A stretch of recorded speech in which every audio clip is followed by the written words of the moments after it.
안녕하세요. 김현정입니다. 오늘은 제가 2024년 파리 올림픽에 다녀왔거든요. 직관 다녀왔어요. 그래서 그 이야기를 좀 나누어 보려고 합니다. 약간 좀 잊혀진 감이 없지 않은데요. 파리에 있을 때나 다녀와서나 빨리 찍어서 업로드 해야지 이런 마음을 먹었지만 굉장히 정신없고 또 갔다 와서는 또 피곤하기도 하고 올림픽 가 있는 동안 쌓여 있었던 일도 있고 그러다 보니까 이렇게 좀 딜레이가 되었어요. 그래도 좀 이게 의미 있는 시간이었다라는 생각이 들고 굉장히 많은 시사점을 좀 준 면들이 있거든요. 그래서 저도 새롭게 보고 새롭게 알게 된 것들, 그리고 우리 사회에 어떤 주는 시사점, 그리고 미래의 모습, 이런 것들을 굉장히 많이 어떻게 보면은 깨닫게 됐다, 생각하게 됐다, 이런 기회였어요. 그래서 여러분들하고 그 이야기를 좀 나누어 보고 싶고요. 그리고 올림픽 자체를 이제 보러 간 거에 대해서 굉장히 신기해 하시는 분들이 좀 계시더라고요. 생각해보면 그래요. 주변에 이제 올림픽 보러 간 사람 있나 이렇게 보면 저도 제 주변에 거의 없거든요. 잘 생각이 안 나더라고요. 그래서 이게 좀 희한한 경험이기도 하고, 그래서 관심 있는 분들도 있을 것 같아서 올림픽 자체에 대해서 어떻게 갔는지 이런 것도 좀 이야기를 하고, 또 시사점 이런 것들도 좀 이야기해 보려고 합니다. 저는요, 개막식 전날인 7월 25일 날 프랑스에 도착을 해서 8월 5일 우리의 자랑스러운 펜싱팀하고 같은 날 같은 비행기 타고 한국에 들어왔어요. 한 열흘 남짓의 시간이었지만 꽤 많은 일들이 일어났었고요. 많은 생각을 하게 되었습니다. 저는 외국 여행, 출장, 이런 것들 굉장히 많이 다니는 편이거든요. 올해도 사실 이제 상반기에만 3번 정도 갔다 왔고, 그리고 저는 유학생활도 길게 했잖아요. 그런데 이번 여행은 아주 특별한 경험이 이제 됐어요. 제가 한 프랑스만 해도 한 10번 넘게 간 것 같은데, 이번에는 진짜 정말 새로운 프랑스와 파리를 이제 경험을 하게 되었습니다. 그래서 우리 사회에 주는 시사점, 제 경험, 이런 것들도 좀 이야기를 해볼게요. 그리고 일단은 제가 프로필 사진에다가 올림픽 사진을 올려놓으니까 굉장히 많은 분들이 올림픽 때에서 물어보기도 하시고, 또 다녀와서 제 경험이 어땠는지, 그리고 그거 가려면 어떻게 해야 되냐, 이런 것들도 물어보시기도 하더라고요. 그래서 그런 데서 오간 이야기들, 그런 이야기들을 좀 풀어볼게요. 첫 번째, 어떻게 올림픽 가게 되었나? 이거를 제일 많이 궁금하게 생각하시더라고요. 사실 올림픽을 직관한다? 이건 정말 흔한 경험은 아니잖아요. 그쵸? 저는 첫 번째 올림픽 직관은 펜싱 경기였는데요. 우와 하시는 분들 계실 거예요. 그럴만해요. 저는 88 올림픽 때 펜싱 경기장에서 직관을 했어요. 가고 싶어서 간 건 아니고, 그때는 이런 국가 행사 있으면 학생들 동원이 필수였거든요. 응답하라 1988에 첫 타에 나오잖아요. 덕선이도 올림픽에 이제 동원이 되는 그런 것들을 보셨을 겁니다. 저희도 그랬어요.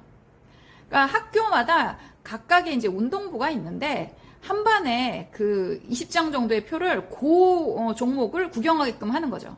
저희 학교가 펜싱을 하는 학교여가지고 펜싱 경기장에 가게 되었습니다. 86 아시안게임, 88 올림픽 다 펜싱 경기 그래서 직관했어요. 지금이야 우리나라 펜싱이 가장 핫한 종목이지만 그때는 가장 표값이 싼 종목이었어요. 500원이었어요. 아주 오래전이긴 한데 떡볶이 한번 먹으면 300원 하던 시절이었거든요. 그러니까 정말 너무 싼 거 아닌가 싶죠. 게다가 아마 학생 단체 이래서 할인을 좀 많이 받아서 그 가격이 아니었을까라는 생각이 이제 듭니다. 일단 올림픽을 가려면 이런 걸 좋아하는 사람이 이제 가야겠죠. 사실 저와 이제 딸아이는 스포츠를 좋아하는 편이고요. 직관도 좀 많이 하는 편이에요. 저희 딸은 이제 축구 직관을 많이 하는 편이고, 저는 젊었을 때 이제 야구 직관을 좀 많이 하는 편이고. 그래서 이런 경기장 다니는 거, 이런 것들에 대해서도 굉장히 어떻게 보면 취미생활로 좋아하는 사람들입니다. 그리고 제가 이런 경험을 해야지 또 리더분들한테 색다른 또 그런 이야기들을 이야기를 할 수가 있고, 기자들이 한번 보고 쓴 것을 제가 재해석해서 하는 경우도 있지만, 제가 가서 진짜 날 것으로 보고 듣고, 그리고 카메라에 잡히지 않는 그런 면들도 보고, 또 여러분들한테 말씀드릴 수 있는 부분들도 이제 있어요. 오늘 그런 얘기들을 좀 할 거예요. 그래서 일반 여러분들이 이제 직접 경험하시기 어려운 것들, 그런 것들 대신 경험한 거 좀 알려드려야겠다라고 생각을 해서 가고 싶었습니다. 그리고 사실은 이제 제가 프랑스 한 10번 넘게 간 것 같아요. 정확하게 세지도 못하겠어요. 이제 자주 들락거리는 편이었거든요. 그래서 인시아드 이게 그 파리에서 한 40분 정도 거리에는 퐁땡블러라는 도시에 있어요. 그래서 거기에서 연구원 생활도 했었고, 그리고 이제 거기에 스승이신 뭐 굉장히 이제 자주 듣는 분이실 거예요. 맨프레드 교수님을 이제 포함한 인시아드 교수진들 모시고 저희가 이제 워크숍을 하기도 했었습니다. 그래서 한 몇 번 정도 그 한국에 계신 분들을 모시고 가서 워크숍을 파리에서 진행을 하기도 했었고요. 또 그쪽에서 열리는 이제 워크숍에 제가 저랑 뭐 코치진들이 이제 같이 참여도 했었고요. 그래서 요렇게 저렇게 이제 좀 자주 다닐 일들이 많이 있는 곳입니다. 그리고 이번 그 파리는 근데 굉장히 색다르게 이제 다가올 것 같다라는 기대가 이제 있었어요. 올림픽이 도시 전체에서 열린다는 거예요. 보통 올림픽 하면 올림픽 공원 뭐 이렇게 해서 약간 그런 스포츠 컴플렉스 이런 데서 열리는 것이 이제 기본일 것 같은데 이 아름다운 도시에서 전 세계에서 관광객이 제일 많이 오는 이 파리라는 도시에서 그것도 각각 주요 명소에서 이거를 진행을 한다고 하니까 진짜 너무 기대가 되더라고요. 뭐 에펠탑이라든가 앵발리데 이런 데서 도대체 어떻게 스포츠 경기를 한다는 거야. 그럼 나는 에펠탑도 보고 스포츠 경기도 보는 거야? 진짜 너무 기대가 됐죠. 예, 그렇게 하고 왔어요.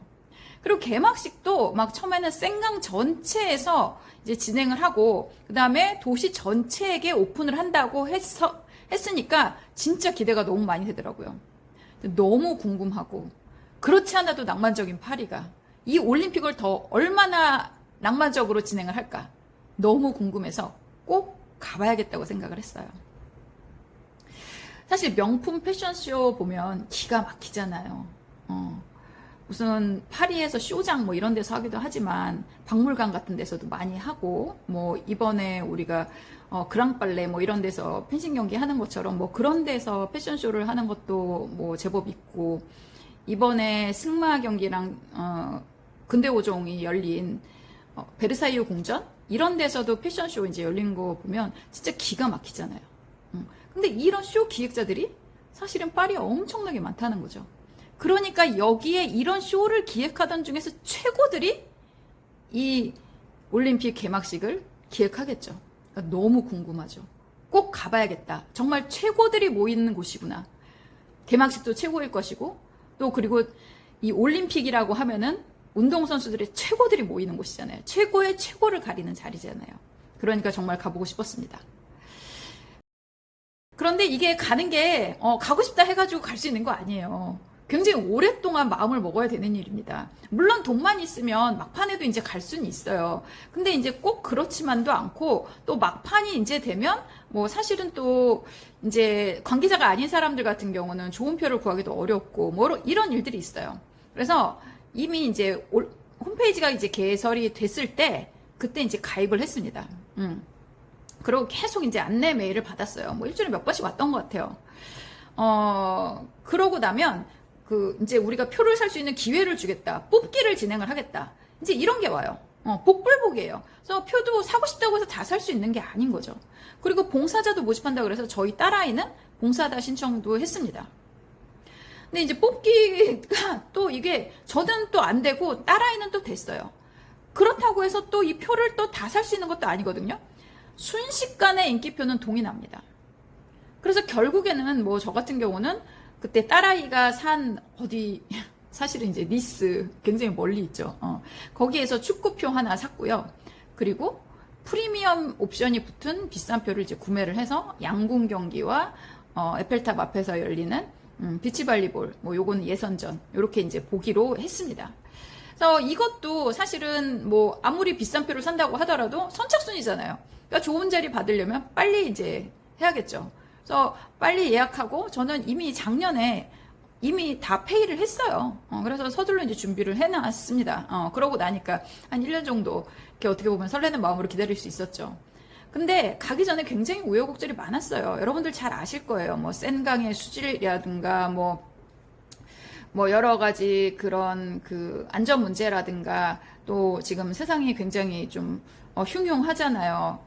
전쟁도 2개나 일어나고 있고 그리고 거기 가기 전에 트럼프 대통령이 총기로 뭐 암살 시도 뭐 이렇게 해가지고 그런 테러도 이제 일어났기 때문에 사실은 그렇게 막 가고 싶다 이런 생각이 들진 않았어요. 그리고 호텔을 살려고 하다 보니까 호텔을 예약을 하는데 평소에 성수기 기간보다도 굉장히 한 2.5배 정도 비싼 뭐 그런 상황이었습니다. 심지어는 저는 비행기표도 떠나기 열흘 전에 구매를 했어요. 그래서 이런 어떤 실질적인 이야기들, 뭐 이런 이야기들은 또 뒤에 또 나눠드리도록 하겠습니다. 하여간 그렇게 해서 이제 가게 됐습니다. 이렇게 평생에 어쩌면 한 번일 수 있는 해외 올림픽 직관을 가게 되었어요.